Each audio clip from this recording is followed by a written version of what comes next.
मस्त ठोकावी मांडी आणि वर न्यावी बाही, अहो चवीने खाणं सुद्धा काही खायचं काम नाही. सर्वप्रथम वाढलेल्या पानाकडे असं डोळे भरून बघावं, वदनी कवल म्हणावं आणि यज्ञकर्माला लागावं. आता ज्याच्यापासून सुरू होतं हे वाढलेलं पान, पदार्थ करा कुठलाही, याला विशेष असतो मान. अंदाजाने वापरावं लागतं, चिमूट चिमूट नीट. असं जरा डावीकडे असतं बघा पानामध्ये मीठ. तिथून पुढे सरकलात की टप्पा चमचमीतपणाचा, जिथे असतं लोणचं, चटणी, मिरचीचा ठेचा.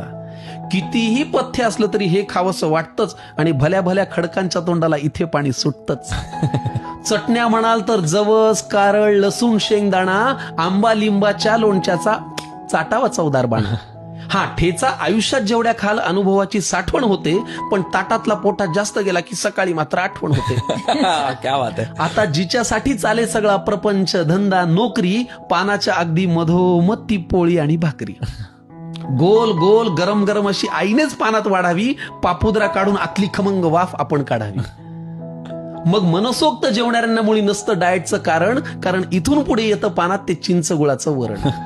मग बाजूला कोण आहे याची चिंता आपण का करावी, अशी वरणात पोळीत कुस करावी आणि फुरकी मारावी. किती छान. याशिवाय हे बिचारं पोट काय दुसरं मागतं. हा पण चांगली भाजी करायला मात्र कौशल्यपणाला लागतं. चिरलेली, निवडलेली, वाफवलेली किंवा भरलेली.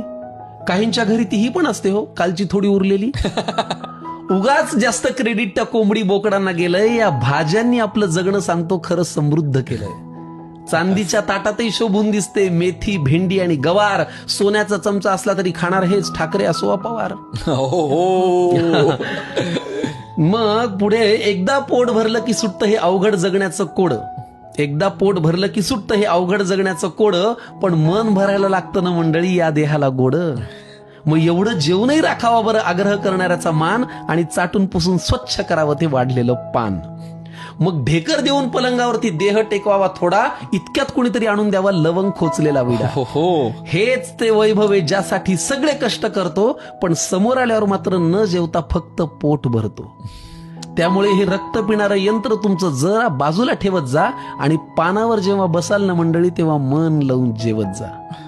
मग पाचवर पंखा करून झोपण्याचं सुख असं सांगून थोडंच कळावं. आणि असंच वाढलेलं पान देवा रोज सगळ्यांना मिळावं. असंच वाढलेलं पान देवा रोज सगळ्यांना मिळावं.